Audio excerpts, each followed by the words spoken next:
Bernardo, hoje aqui em Santo André, tudo que a gente faz lá, a gente precisa trazer para cá também, para todos os alunos terem acesso, né, à informação.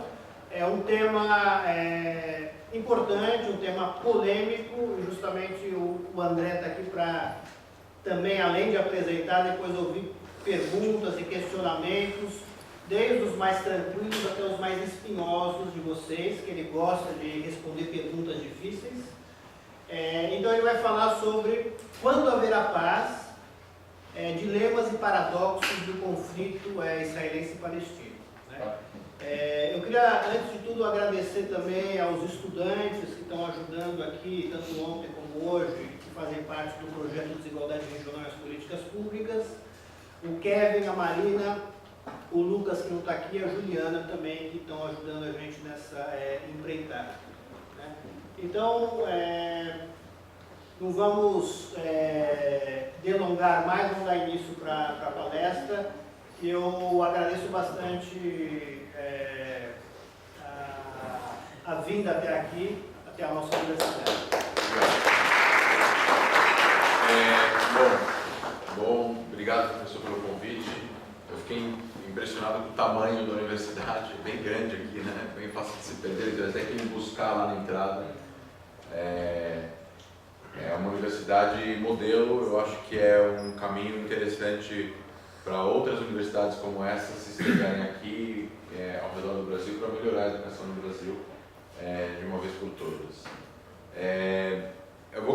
Assim, o tema que a gente vai conversar, o tema do conflito palestino-israelense, que também é um afluente do conflito árabe-israelense, que não existe mais de maneira oficial, é um tema muito polêmico, porque é um tema e ele é muito polêmico por uma questão muito simples. Tem muito mais notícia a respeito disso do que de qualquer outro conflito no mundo, por mais que morram menos pessoas ou que tenham menos problemas de refugiados do que realmente outros conflitos nos últimos 50 anos causaram.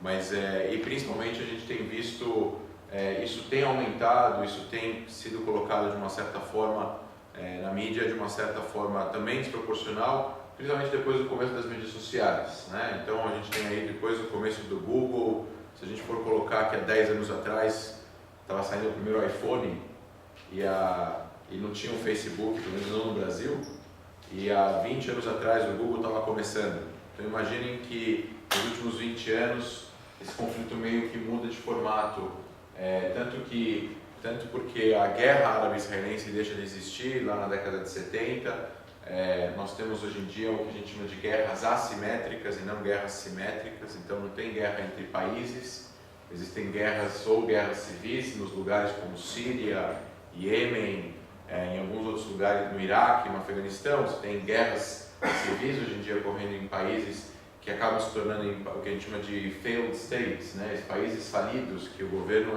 não funcional mais, e você tem guerras entre estados e grupos, que é o que acontece com o problema, com o conflito palestino-israelense, que não é um conflito só, existem vários conflitos, a gente poderia talvez até determinar de uma maneira geral que existem dois conflitos palestinos-israelenses. Existe o conflito palestino-israelense com a autoridade palestina, com o governo da Autoridade Nacional Palestina, que é um dilema interminável de negociações para chegar num status final e poder existir um Estado palestino num território, e o conflito entre Israel e o Hamas, que não faz parte da Autoridade Palestina, que está na faixa de Gaza, que é considerado pela Europa, Estados Unidos e outros grandes países como um grupo terrorista, e esse conflito entre o Hamas e Israel, que também o Hamas, de uma certa forma, ele representa uma parcela da população palestina.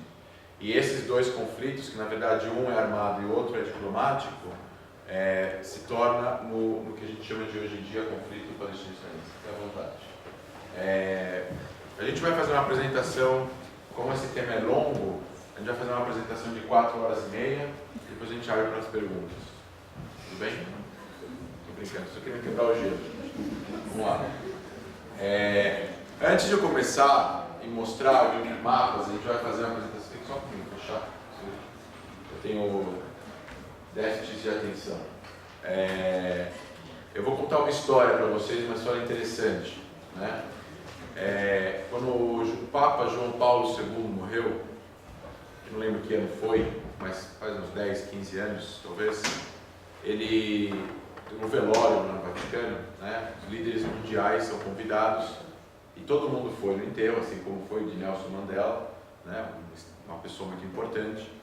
E, bom, a ordem no protocolo do Vaticano, assim como no protocolo de muitos países, é que os líderes mundiais que vão sentar em cadeiras, talvez também dessa sala, vão sentar em ordem alfabética, porque não tem um país mais importante que o outro nessa questão, né? Então, vai ser, os países começam com A, B, C, D, e Israel é com I. E perto de Israel, se não do lado do presidente de Israel, estava o presidente do Irã, Khatami, porque Irã e Israel, os dois com I. E Irã e Israel não se relacionam desde 1979, depois da Revolução Islâmica do Irã, né? Que cortou relações com Israel, também com os Estados Unidos, com o Egito, com outros países. E hoje em dia o Irã e Israel têm problemas seríssimos, principalmente por causa de um problema que o Irã tem com Israel e não que Israel tem com o Irã. Mas o Irã não fala com os israelenses em nenhum nível. Mesmo nos corredores sem câmeras e sem gravadores da ONU, que a gente chama de conversas de corredor, conversas de banheiro, porque tem um banheiro em algum lugar lá na ONU, que o diplomata lá israelense vai fazer xixi, então o diplomata iraniano também pode fazer xixi no mesmo momento, eles podem se encontrar lavando a mão e falar Shalom Salam, né? Paz, né? Oi. Mas o protocolo iraniano é não se comunicar e ter contato visual com os israelenses, é proibido pelo protocolo iraniano ter qualquer tipo de diálogo com os israelenses. E agora, tem uma questão aqui que é uma questão que a gente tem que entender, de que para chegar num acordo, para existir paz, você sempre vai ter que conversar com quem hoje em dia é seu inimigo, para você poder chegar num acordo e você expor as suas condições. E o que mais ou menos a gente considera que é a teoria dos jogos, né? Win-lose, lose-win, win-win ou lose-lose. No caso do Oriente Médio, para ter paz é sempre lose-lose, é sempre perda-perda, para que os dois precisam ceder alguma coisa que lhe é caro para que esse acordo consiga se bem suceder. Porque se existia uma sensação de que um está ganhando enquanto o outro está perdendo, na lógica ocidental talvez isso eu vou ser bonzinho ou vou abrir mão porque eu tenho boas intenções, eu quero agradar o meu inimigo. No Oriente Médio isso é visto como um sinal de fraqueza e normalmente o acordo não funciona, porque essa fraqueza é voltada contra a pessoa que está cedendo, se a outra pessoa não está cedendo. Então normalmente a equação tem que ser lose-lose, né? Perda-perda, para poder existir um acordo. E no caso aqui do Irã e Israel, não existe nenhum tipo de diálogo entre os dois países. O Irã não tem nenhuma demanda, porque nem faz fronteira com Israel, é uma questão ideológica da não existência do Estado de Israel naquela região, como lar nacional do povo judeu, etc. e tal, e não é uma questão de fronteiras e territórios para o Irã. Para o Irã, quando eu digo Irã, é o governo iraniano, o regime, não é o povo iraniano, que são 80 milhões de pessoas. Só que no momento que os dois estão sentados no velório, num dado momento, o presidente Khatami levanta, que é o presidente do Irã, e sai. Bom, ele é persa, né, ele é iraniano, ele fala persa, e o presidente de Israel, na época, chamava Moshe Katsav, Moisés Katsav, no caso em português, que também é iraniano e também nasceu no Irã, só que ele é judeu, e em um dado momento ele migrou para Israel e virou presidente de Israel. E os dois nasceram na mesma cidade. Então, na hora que o Khatami levanta e passa na frente de Moisés Katsav fala em persa: meu querido, você não vai me cumprimentar? E na cultura iraniana é quase impossível você falar isso para uma pessoa que pode ser seu pior inimigo, pode ser a pessoa que te roubou em negócios, etc, etc. É muito difícil que o iraniano que nasceu nessa cidade, que é uma cidade que fica no norte, vá te ignorar. E o presidente do Irã se voltou ao presidente israelense e cumprimentou o presidente israelense. Eles trocaram duas palavras em persa e ele saiu. Isso foi mais divulgado que o enterro do Papa em si, porque estava todo mundo olhando para isso. A CNN estava filmando, estava todo mundo... não estavam filmando com câmera, como foi muito rápido, não pegaram com câmeras, mas todos os jornalistas, aquela Amanpour, que é a jornalista da CNN, tá, que é persa também, que é iraniana, estava assim, nas nuvens, contando de um encontro diplomático entre o presidente do Irã e o presidente de Israel. Então a gente vê aqui que existem maneiras de a gente quebrar tabus e de a gente conseguir encontrar o que a gente chama de um mesmo denominador comum, para que no final das contas as pessoas possam sentar, conversar, exporem os seus lados e chegarem em uma negociação. O conflito iraniano-israelense não é um conflito que existe, os países nunca lutaram uma guerra direta, apesar de que agora, nos últimos meses, a gente tem visto que Israel tem, de acordo com a mídia internacional, atacado bases militares iranianas na Síria, que estariam sendo usadas para atacar Israel de uma certa forma. Então a gente está vendo aí um confronto direto, talvez entre os dois, mas é algo pelo ar, é algo que é muito... Obrigado, professor. É algo muito difícil de mensurar, não é uma guerra direta entre os dois. Mas para a gente falar um pouco agora sobre os dilemas e paradoxos do conflito e do processo de paz palestino-israelense, a gente precisa fazer um alinhamento aqui entre nós do que a gente conhece em relação a como a gente chegou na situação atual. Porque aqui no Brasil, às vezes, existe muita confusão, aqui no Brasil, não somente aqui, mas na maioria dos países do mundo, onde tem falta de material acadêmico a respeito desse assunto, que é mais profundo, que a gente possa entrar um pouco mais, numa parte um pouco até mais técnica, de entender como esse conflito aconteceu, como essas fronteiras se criaram, por que a fronteira é assim, por que tem dois territórios, por que tem Israel no meio, etc. e tal, e como isso se tornou realidade nos últimos 70 anos. Para depois a gente entender como funciona o processo de paz atual e o que precisa acontecer para que exista um Estado palestino, o fim do conflito palestino-israelense, o que determinaria o fim do conflito árabe-israelense e abriria aí as portas de relacionamento aberto, não que não exista, entre Israel e o mundo árabe. Mas esse relacionamento que não existe de maneira pública, existe de maneira secreta. Israel só não tem relacionamento com 5 países no mundo, com o Líbano, com a Síria, com o Irã, com a Coreia do Norte e com Cuba. Esses são os únicos 5 países que Israel não tem nenhum tipo de relacionamento. Zero. Não que Israel não queira, esses países não querem. Os outros países, todos os países árabes que não têm relacionamento diplomático completo com Israel, Arábia Saudita, Kuwait, Catar, Emirados Árabes, Iêmen, Marrocos, Algéria, todos esses países de alguma forma têm relacionamento com Israel de alguma maneira, ou comercial, através de um outro país europeu, ou através de inteligência, ou por interesse em segurança e por aí vai. Agora, para a gente entender um pouco sobre o Oriente Médio, a gente precisa entender primeiro os povos que moram aqui, né?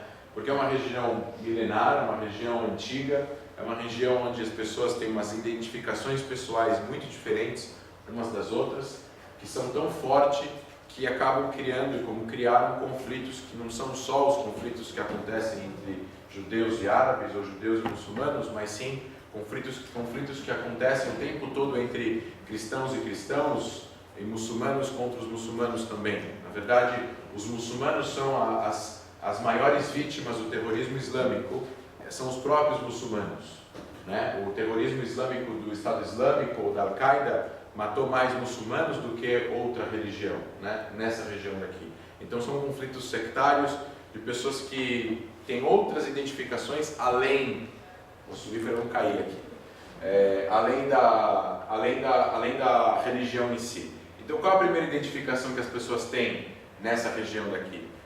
Assim como muitos de vocês são de Santo André, ou alguns são de São Paulo, alguns são de São Bernardo, e vocês têm uma identificação pessoal por ter nascido na cidade, ou todos vocês são alunos, ou pelo menos a maioria, da Universidade Federal do ABC. E talvez tenha até aquela rivalidade, não, nós somos melhores nisso e naquilo do que alguma outra Universidade Federal, por exemplo. Tudo isso é uma coisa normal, né? Em jogo de basquete, futebol, tem essa identificação pessoal pelo lugar que você está, né? A mesma coisa aqui, só que isso de uma coisa muito mais forte. A primeira identificação que uma pessoa tem nessa região daqui, e a gente está falando de Império Otomano, que começa, o Império Turco-Otomano, que começa no começo da Idade Moderna, no começo das navegações, 1580 e vai durar até o final da Primeira Guerra Mundial, em 1918, há 100 anos atrás. Né? Então, há 100 anos atrás, acaba a Primeira Guerra Mundial, o Império Otomano desaparece, e essa região em amarelo é dividida entre os poderes que vencem a Primeira Guerra Mundial, que era a Inglaterra e a França. A Rússia estava passando pela sua própria revolução, os Estados Unidos ainda não era uma potência que podia clamar e querer alguma coisa. Né? E nessa questão daqui, as pessoas que moram no Império Otomano, quem elas são? Então, uma pessoa que, a primeira identificação que uma pessoa tem é o clã. Clã seria a tribo. Né?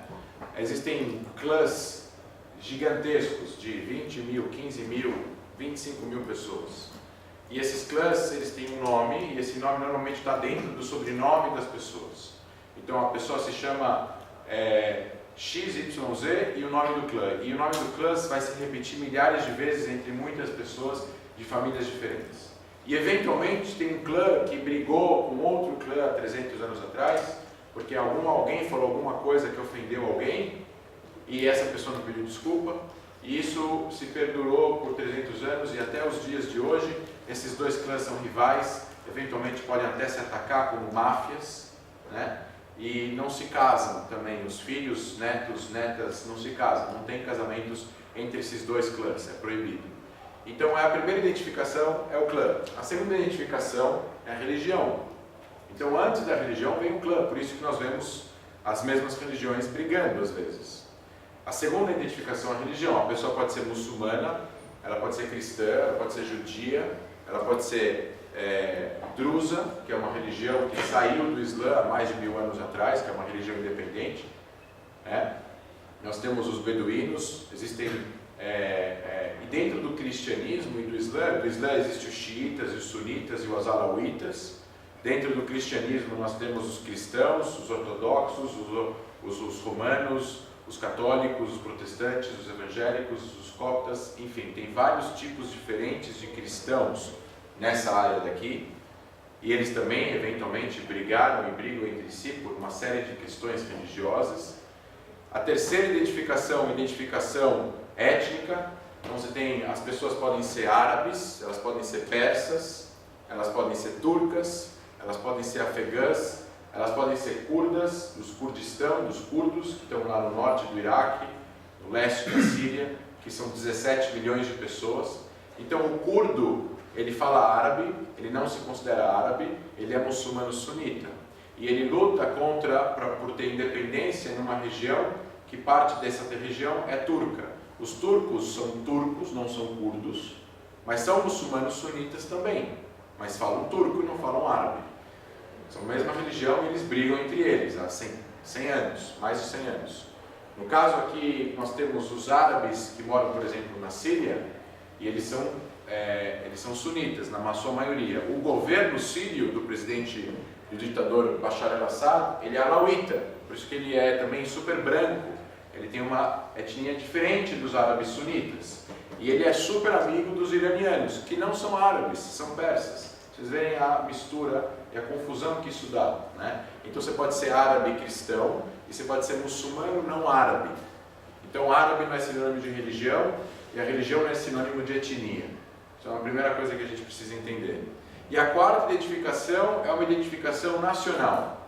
Então a pessoa pode ser isso, é uma identificação relativamente nova, né? No caso, hoje em dia, nós temos aí países que foram sendo criados ao longo dos últimos 100 anos, depois do fim da Primeira Guerra Mundial e principalmente depois da Segunda Guerra Mundial, os países começaram a ganhar a sua independência de mandatos, sendo eles britânicos ou franceses, eles foram se formando.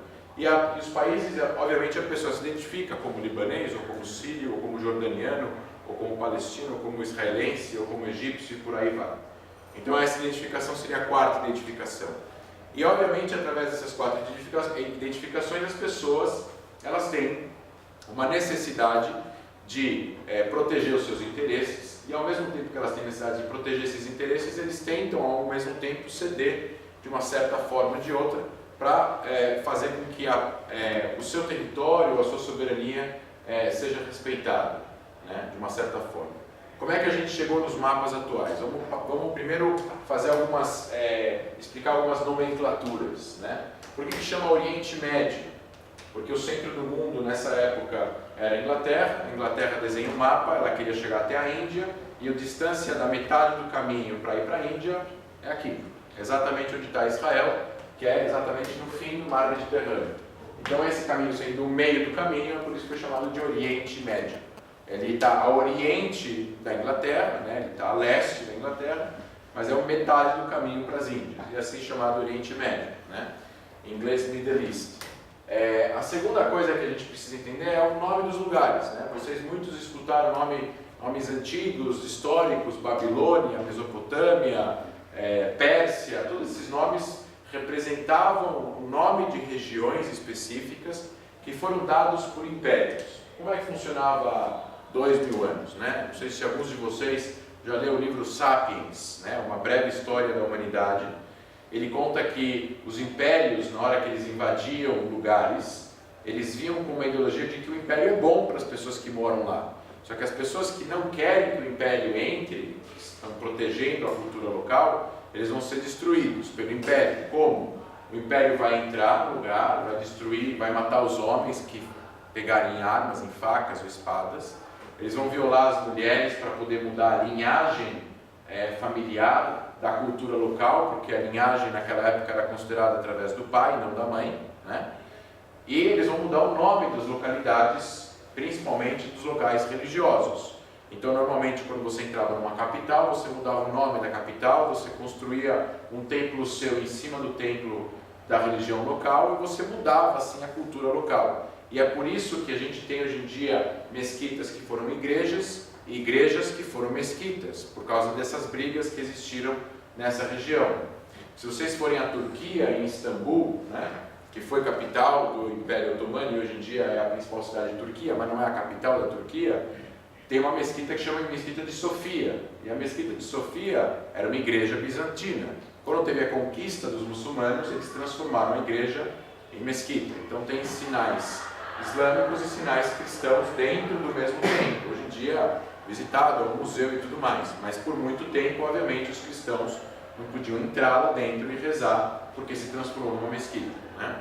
A mesma coisa aconteceu na região do que a gente conhece como Terra Santa, ou como nós conhecemos como a região de Israel e a região da Palestina. Pois aí estão cidades sagradas, que têm templos sagrados. Os judeus que moravam aqui há 2000 anos atrás, na época do templo, os romanos invadem a região por um tempo, depois eles acabam por destruir o templo, destroem o templo, expulsam os judeus, é considerado historicamente pela academia como a segunda diáspora judaica, e eles mudam o nome do lugar que chamava Judeia para a Síria-Palestina, né? Porque existia a Assíria, do povo assírio, que ficava mais ou menos nessa região daqui, onde hoje em dia é o país Síria, né?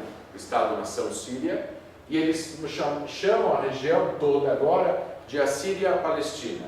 E por que Palestina? A Palestina, em inglês, Palestine vem de Filistim, que é um nome grego que representa invasores, que na verdade são os filisteus, que eram os grandes inimigos dos judeus há muitos anos atrás, que invadiram a região, se alocaram numa região da costa, e depois de 4, 5 séculos eles foram expulsos e eles vieram da Grécia, da ilha de Creta. Então eles eram chamados de invasores na língua deles, que é filisteus, ou Filistim, em grego no caso. E aí esse nome foi se modificando, e os romanos, quando invadem a região, mudam o nome de Jerusalém para Aerocapitolina e mudam o nome da região de Judéia para Assíria Palestina. Isso é uma norma que já existiu em várias guerras, em vários impérios, para tentar normalmente, como elemento básico, humilhar o povo que está sendo expulso, para depois implementar a sua cultura. Isso aconteceu por várias e várias vezes ao longo da história dessas lutas de impérios que lutaram por conquistar terras e locais, né? E então a gente tem toda essa região durante o Império Otomano chamava-se de Assíria, e normalmente para se referir a essa região do sul se chamava-se Assíria do Sul. O nome Assíria Palestina era pouco usado pelo Império, até acabar a Primeira Guerra Mundial, E os vencedores da Primeira Guerra Mundial, França e Inglaterra, tomam uma decisão de dividir a região, sem respeitar muito essas 4 identificações que eu dei para vocês agora. Eles não estavam se importando se eles estavam fazendo linhas retas e separando povos que são homogêneos, né? Porque se você faz uma linha reta e você tem tribos aqui e tribos do outro lado que são homogêneas, eventualmente o país homogeneamente étnico vai ajudar a evitar guerras. Isso era um pensamento também pós-Primeira Guerra Mundial, e é por isso que teve muitas transferências de populações de territórios para poder homogeneizar um território e evitar guerras civis ou massacres. Então, por exemplo, a Turquia e a Grécia, que teve até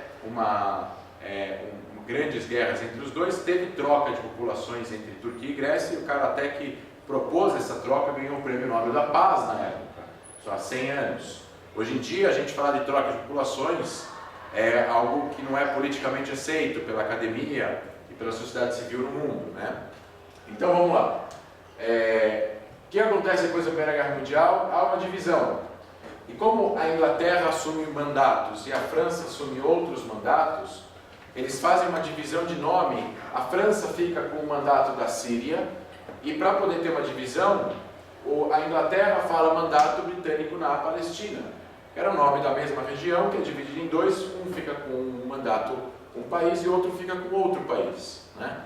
E esse mandato, que foi decidido pela Liga das Nações, que foi a primeira organização mundial de países criada após a Primeira Guerra Mundial para evitar guerras futuras, eles falharam, por isso teve a Segunda Guerra, e por isso que eles deixaram de existir, foi criada a ONU. Mas quando começa o começo do pós-guerra, da Primeira Guerra Mundial, essa Liga das Nações vai votar na legitimidade que os países vão dar para a Inglaterra e para a França por esse mandato. E esse mandato não tinha data limite para acabar. O mandato britânico na região da Palestina inclui um território de 120 mil quilômetros quadrados. Vocês já vão entender um pouco o mapa que eu estou falando. Aqui no meio desse tempo, a gente está falando do começo do século, né? Tem uma história paralela que ocorria de nacionalismos na Europa, né? Então a gente tem aí a Revolução Francesa no final de 1780, começo de 1800 e pouco. A gente tem a Revolução Francesa e o começo do que a gente chama de Estado-nação, né? Os Estados-nações começam a ser criados, fronteiras começam a ser definidas, guerras começam a acontecer e terminar, o que acaba gerando acordos de cessar-fogo, e no final das contas nós temos países. O que é um país? O que é um Estado-nação? O que é um Estado? É uma entidade política soberana. O Brasil, a República Federativa do Brasil, que é o nome inteiro do Brasil, é uma entidade política soberana. Não é só um território e não é só as pessoas que moram aqui, mas existem dois tipos de território quando a gente fala de território. Existe território privado, como a casa de vocês, quem tem aqui terrenos, etc. Então existe terreno e propriedade privada, e existe território da nação. Mas antes de existir nação, de quem era o território? De ninguém. No momento que se cria um negócio que se chama entidade política soberana, esse território, que é um território que não é de ninguém, passa a pertencer a esta entidade, que declara a independência sobre uma região específica, que engloba as pessoas que estão lá dentro e as suas propriedades privadas. Então, no momento que a Europa começa a passar por essa Revolução Francesa, os judeus que moravam na Europa, as suas centenas de milhares já espalhados pelo mundo, começam também a querer se sentir parte dessa primeira corrente de nacionalismo, né? De se sentir parte dessas nações. Alemanha, França, Áustria principalmente. E esse sentimento de querer participar dessas nações a gente está falando de dois períodos importantes aqui: Revolução Francesa e a Revolução Industrial da Inglaterra, que faz com que as pessoas parem elas não podem mais só ir trabalhar na sua sapataria 4 horas por dia e o resto do dia fazer outra coisa. Agora existe uma Revolução Industrial e as pessoas começam a trabalhar jornadas de trabalho, receber salários, arranjar um trabalho, arranjar um emprego. A Revolução Industrial na Inglaterra traz aí independências financeiras, ao mesmo tempo a obrigatoriedade da pessoa trabalhar para ela poder sobreviver. Então o judeu lá na Europa, que queria ser alemão, que queria ser francês, ele queria ao mesmo tempo praticar a sua religião em casa, mas ao mesmo tempo ele queria participar da sociedade civil